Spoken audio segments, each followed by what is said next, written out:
Oh Lord, I've seen her. And she's no longer human. The rainy night tore the sky apart as if to expose every sin. Water flooded Bedri Junction, pounding on the wooden planks like the footsteps of ancestors returning to seek justice. In the blinding flash of lightning, I saw the figure of a woman standing by the banks of the Badri River, her wet hair cascading down to her waist, and each golden scale on her skin glowing brilliantly like sunlight trapped underwater. The wind didn't blow, the waves didn't crash, but she looked at me with eyes that would make any traitor kneel in their presence. She was dead, but the water had given her back. The only question hanging in the air was, tonight, who is she looking for? The silt banks of Bedri Junction in the early morning always carry an indescribable smell, the scent of warm alluvial soil from the night, mixed with the salty mist clinging to every piece of drying fish cloth. On the still wet sand, the footprints of early market-goers intertwined like ancient tales being told, but that morning unfolded more slowly than usual. No one knew why, but everyone felt a thicker layer of mist clinging to the surface of the Badri River, as if the water had been restless all night. In that scene, Mama Connie was already standing by the water's edge, the tiny old woman with her indigo-wrapped scarf and eyes clouded over like a layer of salt mist. The wind blew through her clothes, but she didn't shiver. She just stared at the calm river surface, her hands fumbling with her basket of salt, as if waiting for some invisible signal. No one understood why she was always there before the sun peeked out, but everyone whispered that she knew things far beyond ordinary human understanding. The water this morning was unusually still. Not a ripple, not a splash from fish. The river's surface was like a massive black mirror, tense and waiting to shatter. From afar, the sound of the drum-beating teacher in the main market area repeated in slow rhythm, each beat echoing down into the earth and bouncing back into the air, making the water tremble slightly. Mama Connie stood motionless, her eyes half closed as if listening to a story only she could understand. When the first sunlight swept across, the river's surface turned into a thin layer of silver. In that moment, something flashed from the bottom of the water, a brilliant golden glow, small but sharp enough to make one squint. It moved slowly, like a long sigh, then vanished as gentle waves rippled. No one saw it except the old woman, but she didn't flinch, as if she was just confirming something she already knew. As the early morning bustle gradually took shape, the calls to one another, the pulling of nets, the children running on the sand filled the space. But something was missing, a restless feeling like the wind wanting to change direction but not yet allowed. The river's surface remained dangerously calm. Even the small birds flying by didn't land at the water's edge as they did every day. Mama Connie turned and walked up the bank, slow enough for her long indigo scarf to leave a faint streak on the sand. She didn't speak to anyone, but her expression conveyed a message that needed no words. Something had stirred beneath the water, and Bedri Junction, with all its simplicity, was about to face a day unlike any before. And before continuing with the main content of the story, don't forget to subscribe to the channel and like the video. Oh, and don't forget to comment below where you're watching us from. We'd love to know that. The afternoon in Bedri Junction poured down like a thick layer of sunlight, casting a golden hue on the tin roofs, on the rickety stalls along the riverbank, on the faces already accustomed to the heat and no longer bothered by it. But amid that familiar hustle, Donald blended into the crowd like a shadow unable to find its own place. He walked slowly, his shoulders heavy as if burdened with wet sand, and the thin shirt on his back couldn't hide the stinging ache creeping into every vein. Since the blood moon ritual night, his body no longer fully belonged to him. Occasionally, when the heat hit his shoulders, he felt a burning tingle as if something was emerging under the sunlight. He'd tried scratching to chase away the discomfort, but the more he scratched, the clearer the faint silver grooves under his skin became, reflecting light like scales demanding to separate from human flesh.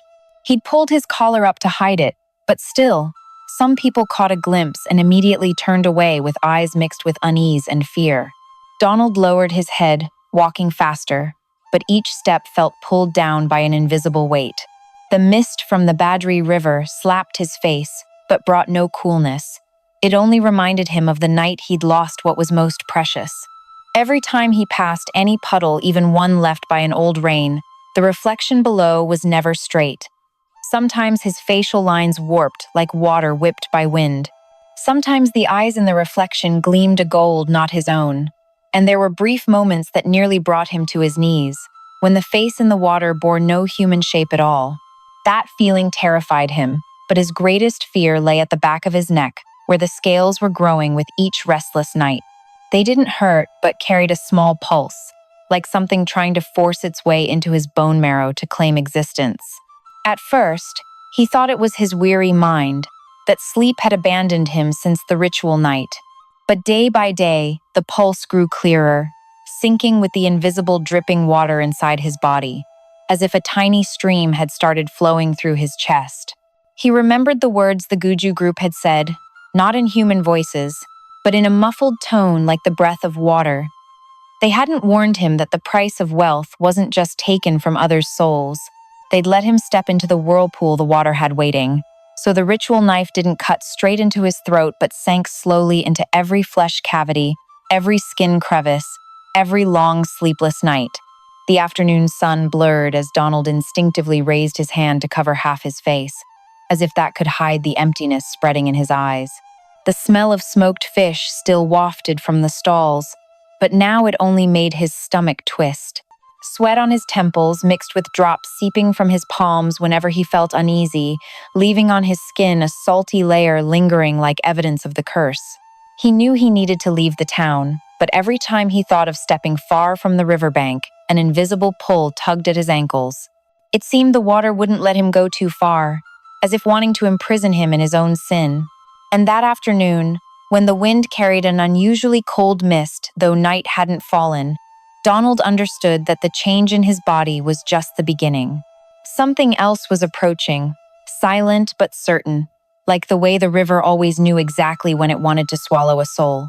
Evening mist began to descend on Bedry Junction with an unusual silence, as if the town knew something was quietly returning from a place where humans no longer belonged. The river wind blew in short bursts, not strong enough to dispel the mist, but enough to make the palm leaves rustle like someone gently knocking on long-held secrets. On the Badri River's surface, the late afternoon light gradually gave way to a sparkling black, and in that hazy transition between day and night, a thin golden glow began to appear beneath the water. At first, it was just a blurred streak, like leftover sunlight in the wave crevices. But that gold didn't fade. It spread, exhaling a strange light into the air that scared the fish near the shore into darting aside. The water moved very gently, as if someone was slightly opening a door from the riverbed. Then, without any sound, without any warning wind, the river's surface gently rose in a smooth curve. A long, drenched hair gradually emerged, deep black like ocean ink, heavily sliding with the current before spreading out like a veil for an ancient ritual. Right after, a woman's back appeared. Her skin was no longer the soft brown from days standing selling smoked fish under the town sun. Now it carried a gentle golden sheen, like fire preserved on a nightwater background. Then, from the waist down, the water parted, revealing rows of golden scales overlapping in fan shapes, sharp and smooth like polished bronze drum pieces through hundreds of rainy seasons. Each slight movement of them emitted a shimmering light into the air, creating a reverent silence that made the river seem to hold its breath. That body slowly rose higher, not with the haste of someone fleeing, but with the mastery of a creature familiar with both the depths and the surface of water. Each tail flick sent ripples running along the shore, like transmitting a message that the most sensitive could feel through their skin. A thin song began to rise, unclear but enough to stir the scattered shells on the sand. That song wasn't human. It carried mist, carried memories of souls once embraced by the river and then returned. The mermaid slowly turned. The gold from her scales slid down the water, shattering the moonlight into countless pieces. Her eyes opened in the darkness, a pair of eyes that once knew love, knew trust, knew death in betrayal. Now they carried the light of deep water, penetrating but no longer soft. No words were spoken, but the air around seemed to vibrate with her breath, as if the entire river was waiting for her command. She silently looked up at the silt bank, where human footprints in the sand were still fresh.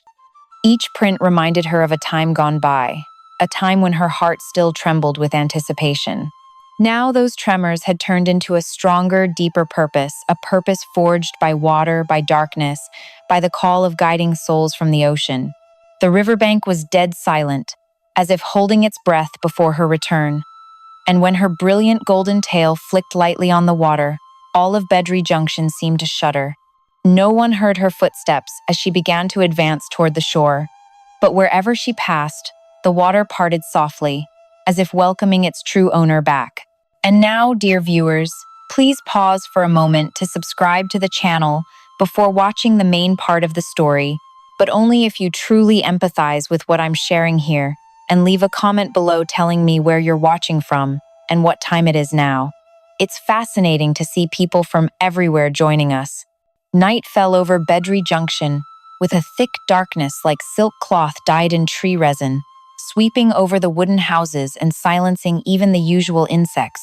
The townspeople closed their doors earlier than usual, as if the river's scent was foretelling something they didn't want to name. High above, clouds refused to drift, forming heavy black patches that swallowed the moonlight, leaving only a few thin beams slipping down to the sandy beach. The Badri River that night was strangely flat, like a dark mirror waiting for someone to touch it and shatter. But the river wasn't still from calm. It was still like a predator holding its breath. From the water's edge, cold air radiated, touching every stone slab and seeping into every wooden crevice of the houses near the bank. Somewhere, shells rolled lightly, echoing a metallic tone. No one saw it, but the river was tilting, as if bowing to listen to the footsteps of a soul just returned. At the edge of the sandy bank, a small movement made the space sting. The mermaid stopped under the shadow of an ancient tamarind tree, where the roots dangled into the water like old fingers wanting to touch her. Her golden skin reflected the nightlight, glowing on its own without moonlight like a breath from the deep sea. Her brilliant golden tail was cleverly hidden under the shallow water, but each time she leaned, a few thin glows cut across the darkness, like light knives slashing the night. There was no wind, but the leaves trembled lightly. There were no human sounds, but the sandy beach echoed with very soft movements, as if every grain of sand was shifting to make way for her. She stood there, motionless for several long breaths, as if listening to the water whispering in her bones.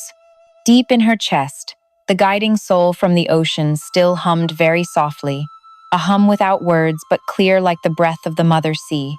In the nearby market junction, a few awnings still had oil lamps lit, the flickering light sweeping into the darkness, as if trying to chase away what their instincts warned. As the night deepened, the sounds grew smaller. Only a few cats prowled around the trash piles and the light clink of iron chains against boat poles. But along the riverbank, a few houses away, there was a different silence, the silence of sneaky footsteps, of eyes watching. A few people had heard rumors of the golden light under the water and sneaked to their windows, hands gripping the wooden frames until white-knuckled. The mermaid didn't look at them, but they felt her presence like feeling the mist seeping into their lungs. She looked toward the path leading to the innermost houses, where the oil lamp in one room still flickered. From afar, she could sense the panicked breath of the person inside, breath carrying the smell of guilt and fear not yet spoken. Each heartbeat of that person echoed into the river like small stones, falling to the bottom then swept into the deep current. She took a step onto the sand, light enough to leave no mark, but enough for the water behind her to rise slightly. The sand cooled as she glided higher, her body moving smoothly like a silk ribbon floating in the breeze. No need to hurry. The river had told her the moment to come, and Bedri Junction, unwillingly, had begun to hear the call of the water. As the night grew late, the humidity from the Badri River rose, twisting into misty bands like cold smoke crawling along the ground. Tiny water droplets clung to the wooden roofs, trickling down in thin lines, blending into the night's deep tone. In that quiet, one could clearly hear the dripping from the leaves, like the slow footsteps of souls circling the town. The air grew heavier, as if the sky was pressing down, forcing all life to hush and make way for what was about to happen. The mermaid stopped beside an old tamarind tree, where layers of roots clustered like ancient branches whispering Earth's stories. The gold from her body reflected on the trunk, making the dark wood fibers glow like inlaid honey. She lightly touched the rough bark, feeling an age older than human memory. In this place, she had once stood as a human, waiting for Donald every late afternoon, laughing when she saw him carrying hopes bigger than his strength. That memory passed through her mind like light skimming the water, quick, thin, but deep enough to stir a simmering pain. Far away, in the small room at the end of the houses, Donald's oil lamp still flickered. Inside, he huddled like a cornered animal. The walls were stained with water, the floor damp as if soaked half the night in river mist. Everything on his body had changed, his skin gray with a silver sheen like scales swept by moonlight, his breath exhaling a faint fishy smell, and his eyes unable to hold their color for long. Every blink brought a pale gleam from deep water in his pupils, as if the river was viewing the world through him. His fear had no voice, but spread throughout the room, making the wooden nails swell from dampness, making the light breeze through the door cracks carry a faded breath. He no longer recognized his form when looking in the mirror, the reflection warped like torn water, his shoulders dotted with spreading silver patches up his neck, down his chest, like the final touches of the curse wanting to swallow him whole. Outside on the bank, the mermaid sensed each pulse of that change. The river whispered, swirling lightly around her feet, pushing up fine sand layers, as if urging her forward. She was in no rush. This silence needed to last long enough for everything in the night to understand its role. The souls once embraced by the water all stood somewhere in the darkness, witnessing through the moisture on each wind breath. She advanced to the first wooden step, leading into the houses. Sand from her feet fell in sparkling grains. Her wet hair spread down her back, shimmering with each movement like a carpet of light woven from the seabed's song. As she crossed the small yard, the salt smell from her body mixed with the hot earth scent, twisting into a fragrance sweet, sharp, and distant, like memories of souls. Donald's door was not closed. The wind blew through, lightly lifting the thin curtain, then letting it fall, revealing his trembling silhouette, hands clenched so tight that water seeped from between his fingers. Without looking up, he sensed her appearance. The room's mist changed direction. The gold on the floor flickered like waves lapping the shore. She stood in the doorway, saying not a word. The light from her body covered the room's darkness, stretching his shadow into a distorted strip like the shape of a soul not yet allowed to leave. In that moment, the air grew so thick, one could hear both hearts, one slow, deep, ancient, one fast, shattered, full of fear. Water from the floor seeped up, sparkling into a thin circle around her feet. The night had come to open its mouth, and Bedry Junction prepared to hear the answer the water had always waited to utter. But will what is awaited be punishment, or something even more terrifying? As the night in Bedry Junction closed, the Badri River returned to its familiar silence, but no one in the town believed it was just ordinary silence anymore. People say that after the moment the mermaid stood before that wooden house, the water changed color for a few beats, as if the river was pondering what it had just witnessed. Some say they saw a golden flash under the water like a final farewell. Others swear they heard a song very far away. So far, it was impossible to tell if it was a human voice or the voice of the water itself. But the surest thing is, no one saw Donald the next morning. The traces left were just a silvery water streak in front of the porch, thin like regret not yet spoken. And at the river's edge, where the sand still held a few small curves, people believe she had stepped down into the water, taking with her both the old pain and the question that never received a complete answer.